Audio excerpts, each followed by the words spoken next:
y'all, welcome back to my channel. My name is Shamika and this is Check the Rhymes. I am super excited that you're here. As always, thank you so much for tuning in. Y'all grab your money and let's head down to Club Eden so we can make it rain. I know we just went there a few weeks ago, but we about to go back because Skyh Black is in the building today. He's from All the Queen's Men. It airs on BET Plus. New episodes drop on Thursdays. I love this show. Skyh Black plays Amp. He is one of the dancers and Madam's nephew. So we're going to talk to Skyh Black about his character, what we can expect the rest of the season, and more. Stay tuned. You don't want to miss today's show. Hi, Skyh. Welcome to Check the Rhymes. How are you? I'm good. How are you? And thank you for having me. I'm doing well. I was like, let me get my dollar bills so I can make it rain at Club Eden this morning. So how did you get involved with this show? Is it because I know you have a background in dancing? So was that what kind of made you decide, like, this is the show for me because I can incorporate one of my loves of dancing? You know what? I'll be honest. I think the show found me. Okay. So of course, like anything else, as an actor, we audition. And at the time when I auditioned for All the Queen's Men, literally during the pandemic, I think right when it first started around March of 2020. And of course the pandemic happened, and the entire world got shut down. And then I auditioned for Sisters, which is another Tyler Perry show. And I became a recurring character on Sisters as Jacoby. I played at the bank. After it was finished shooting, I got a call from my agent saying that, hey, remember that Tyler show that you auditioned for where you're the lead in this new show? You're the leading male. Congratulations. And wow. Honestly, I forgot I auditioned for it. I really did forget I auditioned for it. And of course, like any actor at the time, I was parking cars, I was a waiter, I was a bartender, doing the whole nine, and roommates in a one-bedroom apartment. So at this point at this time, once I got the role, I was excited. I was extremely excited, like any artist, to have a constant gig. And cut to the dance rehearsals. It's totally different, and I've been telling everyone choreography, and I've had the luxury and the privilege of being a backup dancer for X amount of years with Beyonce, Mariah, Rihanna, Jennifer Lopez, and so I was very used to the world of movement. However, when you delve into male exotic dancing, it was a totally different experience for me because here I'm having to create this fantasy on camera, and it was very live because there are people actually in the club. So it was like me relearning how to dance, if that makes sense. Oh, yeah, yeah. The style of that, yeah. That's crazy, because that was actually one of my questions for you, if it was easy for you to pick up those moves or not. Because I know, like, for example, like, I was a cheerleader, so cheerleading is very different from, like, you know, I decide I'm going to go try out for, like, a pro team, and it's like, wait, y'all are dancing. You're not, like, two-step at a pom-pom.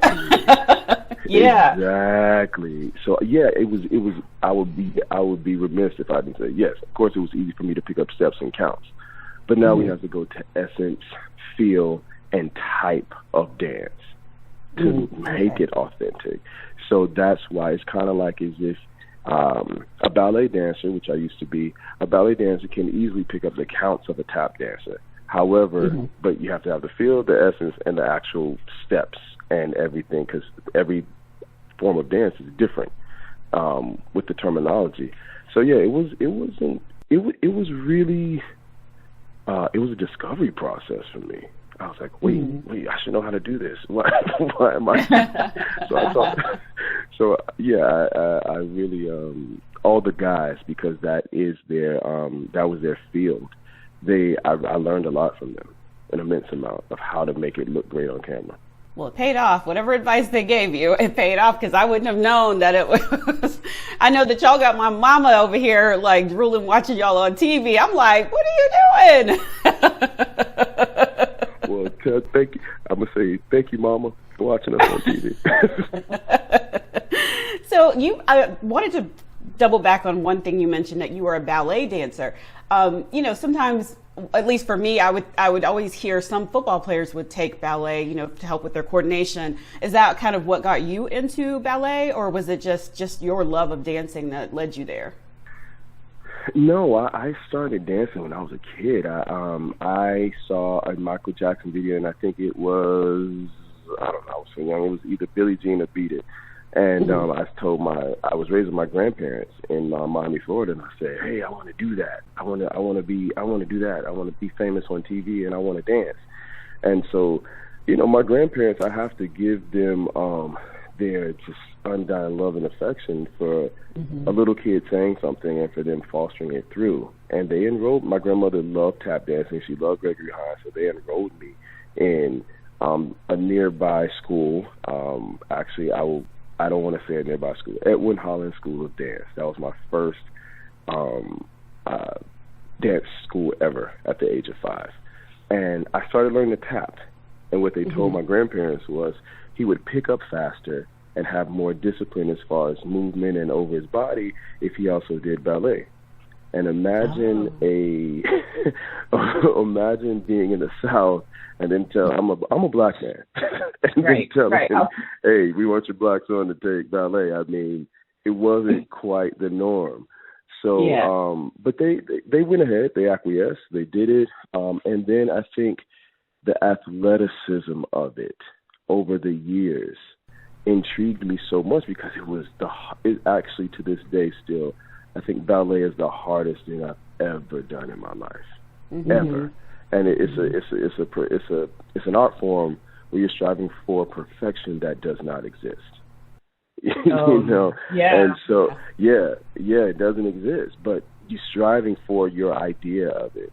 So now I went to an art school, New World School of the Arts, and I had to have intense ballet rehearsal because that was one of the requirements to get in.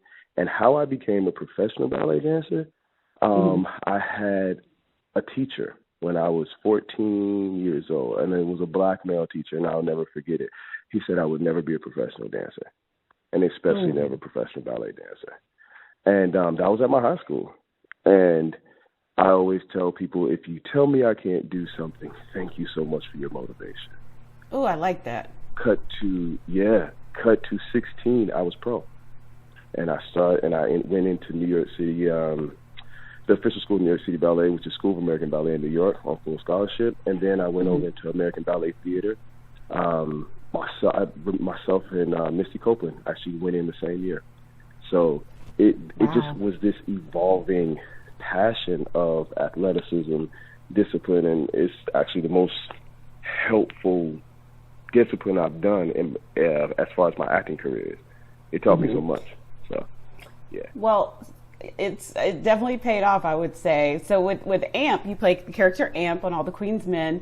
When I first saw Amp in season 1, I was like, what is he doing? Like, why is he so just moody? But I was like, I get it. He just got out of jail. He don't trust people. But season 2. I mean, he's 9 years in. Right. Now he's like, opening up a little bit, and where else are we going to see Amp go the rest of the season? Because I don't want to give anything away as far as what's happened so far, but where else can we potentially see Amp going with, is he going to take more responsibility at the club? I'm going to say this about Amp. Expect the unexpected. Anything that you've ever seen in Amp is throw it out the window, and you will really understand why Amp and Madam are related. That was my next question. That is as much as I can say. I mean, to be honest, the discovery process of Amp, especially for season 2, for me was like somebody I was discovering. Usually when you go back to your season 2, after thank God we've had a successful season 1, thanks to all the production, all the actors. Shout out Christian Keys, huge. Or There Will Be No All the Queen's Men. Shout out Tyler Perry. There Will Be No All the Queen's Men. You come back with a sense of knowing, right? Your character, I've done this. I know. You slip into the body, you slip into the voice. However, Amp's story arc is so 180 of where he was. So I was literally discovering. I'm reading the scripts. I'm like, what the what? this is the guy. And so you literally I had to literally rediscover who Amp is, because I'm discovering an Amp that I've never met before. And because he was so mysterious season 1, and he opened up just a little bit, but you see, with the hidden past is very paramount in my character description. So yeah, yeah, that's all I can say.